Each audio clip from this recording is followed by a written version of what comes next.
usapang padala, pamasahe. Kung isa kang salon owner ngayon o nag-uumpisa ka pa lang o nag-start ka pa lang ng salon business, no, at meron kang ganitong experience o ganitong senaryo, ang video ito ay para sa iyo. Yo, what's up? Good afternoon mga salon owners. Kumusta kayo dyan? Ako nga pala si Jeff Cinco, isang entrepreneur at isang salon owner na meron ng 9 years na experience sa pagpapatakbo, pagpapalaki ng salon na business. At ngayong taon na to, meron na tayong 4 na branch. Ang Zel Salon, pang malakas lang, salon ng Mindanao syempre. At ngayong araw na to, meron akong itatopic, no? Meron na tayong meron tayong pag-uusapan. Ito ay tungkol sa usapang tauhan, no? Padala ng pamasahe, yung mag-CA muna, cash advance muna, manghiram muna ng pamasahe, or mag-cash advance ng pamasahe, o basta ganun, no? Sabi kasi dito sa post ko, no, may nag-comment na may experience daw siya na nagpadala siya ng pamasahe doon sa nag-apply sa kanya. So, ang problema, nung naibigay na niya yung pera, yung pamasahe mismo, yung cash, yung salapi, di ba? Hindi na daw nagre-reply, no? Yan talaga yung mga mga hinayupak, no, na mga tao, no, mga hayop, di ba? Mga hayop. So, tanong ko sa inyo kung naka-experience na rin ba kayo ng ganyan, ng mga nanghingi ng pamasahe pero hindi naman pumunta, no? Nag-cash advance, kumuha ng pera pero hindi rin naman pinuntahan yung shop nyo. Meron akong kwento sa inyo, no? Matagal na to, mga taong 2023 o 2024 o last year na, matagal na rin, no? Problema sa staff. Kadalasan talaga dito sa ating industriya, sa salon business talaga, pinaka problema naman talaga natin is yung staff, o yung tauhan, no? Yan yung mga masasabi kong siguro mga 50%, hindi, mga 70% problema sa staff. O, yan talaga yung pinaka-problema. Yung staff, yung tauhan, di ba? Kasi, dati rin, nung nagbukas ang Zel Salon, pang malakas ang salon ng Mindanao, syempre, taong 2023. So, 2024. So, 1 year na siya, magto 2 years na siya next year. Ngayon, tayong mga owner talaga, no? Ang gusto talaga natin, no, ang pinaka-goal natin pag meron tayong business na salon is kailangan meron tayong tauhan, tapos may sistema tayo. Ngayon, ang nangyari kasi, nung nag-start, kasi yung branch namin, dito lang sa Digos, 2, no, ang Zel Salon. Tapos, eto yung pinakauna, first time to na nangyari, na nag-branch kami doon sa malayo. Medyo ang layo dito, ang pagitan ay mga 50 kilometer o lagpas pa dyan yung pagitan mula dito sa branch namin. So dito kami nag-adjust talaga, no? Nag-adjust ng syempre ng malupit, ng mabangis, kasi dito kasi sa branch namin, 2 sa Digos, may sistema na kami dito, no? Na pag may staff kami na kulang, di ba? Pinupuntahan namin or nililipat namin yung isang staff dito sa kabila. So may ganyan na kaming setup. Pero dito kasi sa Kidapawan branch namin, kakabukas pa lang, kakasimula pa lang. So malamang sa malamang ay wala pa kaming nagawang sistema, no? So hirap na hirap kami mag-hire, problema namin wala kaming staff, wala kaming tauhan. So ang ginawa ko noon, naikwenta ko ng tulas, pero gumawa ko ng ads, Facebook ads sa Facebook para maka-hire ng staff. So dumating mga ilang linggo, 2 linggo, 3 linggo, naka-hire naman kami. So, yung staff na to ay galing pa ng, syempre, Maynila. Sa dami kong in-uploadan, no? Sa dami kong in-ads. Napunta na yung ads ko sa Cagayan, sa Zamboanga, hanggang nakarating ng Iligan, ng Lanao, at yun nga, napunta sa Maynila. Pero, etong tauhan na to, taga Davao talaga siya. Taga Davao.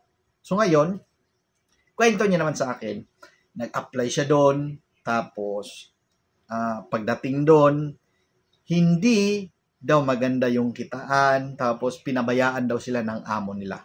Ayon to sa kwento niya. Hindi ko alam buong storya. So, sa madaling salita, nag-apply siya dito sa akin. Ngayon, syempre, yung panahong yon, meron na akong mga 5 years na experience sa salon. So, medyo hindi na ako maluloko sa mga ganyan. Sabi niya sa akin, kailangan niya daw pamasahe. Kailangan niya daw pera. Sabi ko, hindi ako pwedeng magbigay na lang diretsyo ng pamasahe sa'yo. Kasi, paano na lang kung ganito hindi ka pupunta? Paano lang kung hindi ka sisipot? Tapos kumuha na ako ng ticket.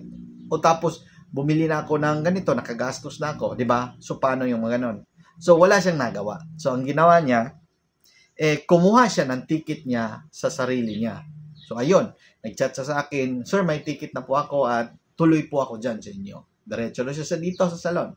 Ngayon, sa isip-isip ko, sige, okay, pero may problema ulit, no? Hindi nauubos yung problema. Sabi niya sa akin, Sir, may ticket na ako, pero wala akong allowance. Pang-allowance. Allowance mismo, di ba? Yung gagastusin kasi nagbabarko siya. So, sa akin naman, okay, sugal tayo dito, di baling hindi ito pupunta, hindi naman ganun kalaki yung malalagas kung sakali, yung magagastos. So ngayon, ang nangyari, eto na, dumating na yung mga 3 araw. Siyempre, ang tagal nag-reply. Ang tagal dumating, di ba? 3 araw. Okay naman, dumiretso naman, pumunta naman. So yun ang ginawa namin, kumuha ako ng boarding house, siyempre para meron siyang matutulugan. Tapos, ako pa yung nagbayad ng boarding house noon. Kasi, unang-una, kailangan ko ng staff at pangalawa, ikakaltas lang naman daw yun sa sahod niya. So, ayun, may boarding house na. Andito na siya, pumasok na. Wala na akong problema, di ba? Kasi andito na. Ngayon, akala ko talaga, maayos niya. Kasi pagdating sa kitaan, kumikita naman siya. Masasabi kong lagpas naman ng minimum, no? Lagpas naman ang kitaan doon. Isa lang kasi siya na hairstylist noon. So, kumikita siya ng 20K above monthly dito sa salon namin. Ngayon, okay na, kampante na ako.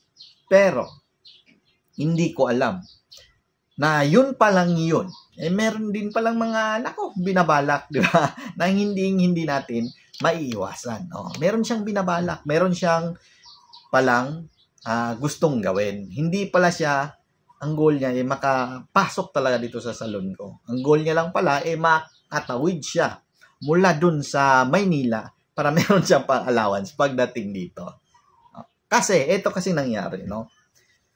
Dumating ang 2 linggo, meron pa siyang utang, di ba? Yung allowance. So, unti-unti ko naman yung kinakaltas sa kanya. Pero, hindi talaga nasagad. Hindi talaga nakuha lahat.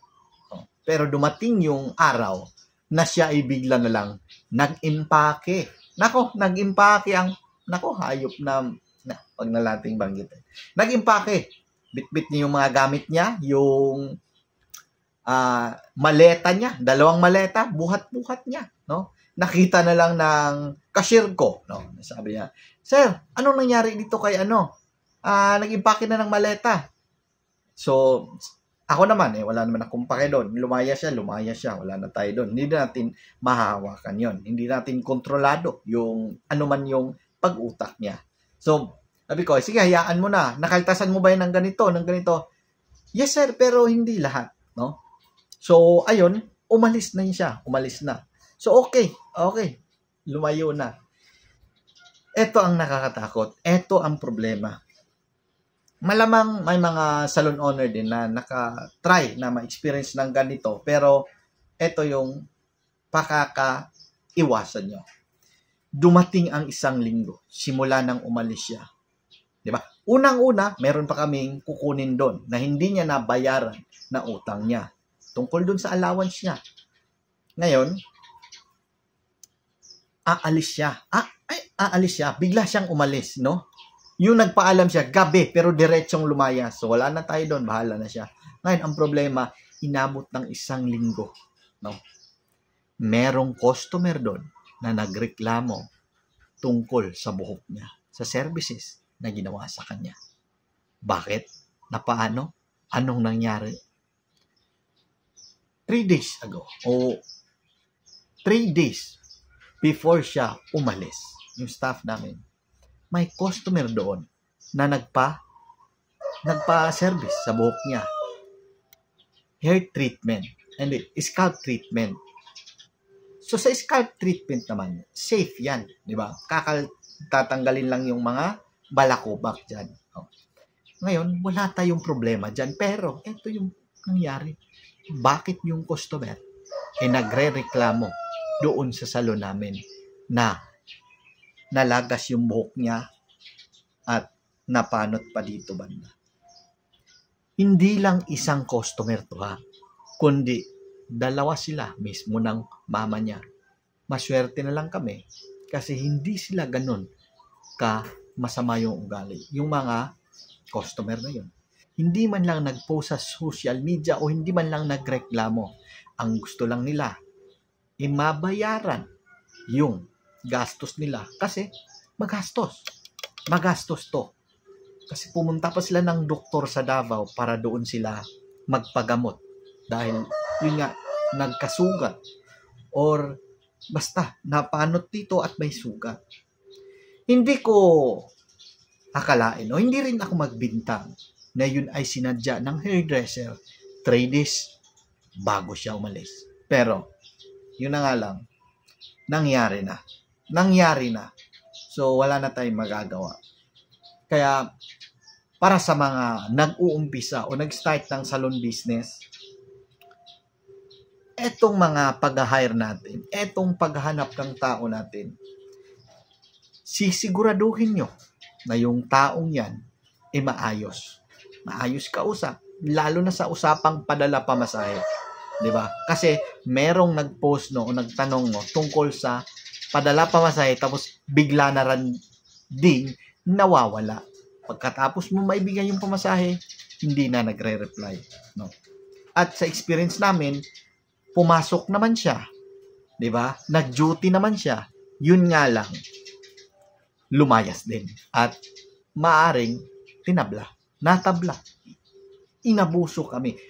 Maaring sinadya na sirain yung buhok ng customer. Kasi nagtanong ako sa lahat ng mga stylist ko, sa mga managers ko, kung nakakasira ba ng buhok ang scalp treatment. Pero mataas ang tsansa na hindi scalp treatment yung na-apply niya. Kung hindi, ay alam niyo na. Diba? So, ang payo ko sa mga kukuha ng staff, ng mga hairstylist o hairdresser na padala pamasahe, no? Unang-una, mataas ang tsansa, hindi ka sisiputin yan. Hindi ka pupuntahan yan. Pagkatanggap dyan ng pera, hindi mo na yan siya makikita or hindi na yan siya magre-reply sa mga chat mo. Mataas ang tsansa. At pangalawa, ingatan nyo kung sino yung taong pumasok sa kumpanya nyo. Kung yung taong mangyan tutulong para mapalaki ang iyong negosyo or yung iba, nandyan lang para sirain kayo. Mag-ingat kayo. Kasi pangalan ng business nyo o pangalan ng may-ari mismo ang nakasalalay sa ganyang sitwasyon. Kung nagkataon nagkaso yung customer, magka-problema, magbayad talaga kami. Kasi kaninong salon yan, kaninong customer yan. Kaya ngayon, no, meron akong isang tip o technique na ibahagi sa inyo, lalo na sa mga staff natin, sa mga tauhan natin. Sa kontrata, meron kaming contract mo. Sa kontrata, nilagay namin to. Dinagdag namin na kung may problema, may nasira, may na-damage ang hairstylist o hairdresser dahil hindi siya sumunod sa standard operating procedure ng Zell Salon, siya ay pwedeng managot sa customer at sa may-ari mismo ng company. Pwede siyang kasuhan kung siya ay nakitaan o nalaman natin na meron siyang nilabag para magka-damage o magkasira yung customer. At yan lang yung ibigay ko na tip sa inyo na ilalagay nyo sa kontrata or sasabihin nyo, mag-pep talk kayo araw-araw, mag-meeting kayo at papirmahan nyo na ganito yung policy. Dahil huwag nyo nang hantayin pa na magka-problema pa. Tsaka na kayo gumawa ng solusyon nyo. So yan lang, magandang hapon, no, at naniniwala ako, no, na ang pagnenegosyo itong business natin, itong salon natin, kailangan natin tong maprotektahan. Kailangan natin tong mapalaki. Hindi sa dahil gusto natin yumaman, yes, automatic naman yon. Pero, alam mo ba, na kung meron kang 10 staff, hindi, 10 pala ganyan, 10 staff, o 20, o 30 na tauhan, alam nyo ba, na napakadami na pamilya ang iyong natutulungan. Ang dyan kumukuha ng panggastos sa araw-araw, pambayad sa eskwelahan, pambayad sa bill, sa kuryente, sa ilaw, sa tubig. Dyan sila nakasalalay. Kaya gawin mo ang lahat para mapalaki pa ang iyong negosyo at syempre, makapagbigay tayo ng maraming trabaho sa maraming empleyado. Yan lang, magandang hapon at naniniwala ako na tanging mga mabubuting negosyante lang o entrepreneur ang kaya na makatulong maayos ang bansang Pilipinas dahil palubog na tayo. At syempre, wag mong sabihin na bahala na sila. Na bahala na sila sa nangyari kasi aantayin mo ba na doble pa o triple pa ang mangyayari sa atin dito sa ating bansa tsaka ka gagalaw. Bye-bye! At ako si Jeff Cinco ang nagsasabing huwag nating kalimutang magdasal at magpasalamat sa buong may kapal. Bye-bye! Trabaho-trabaho tayo. Galingan natin!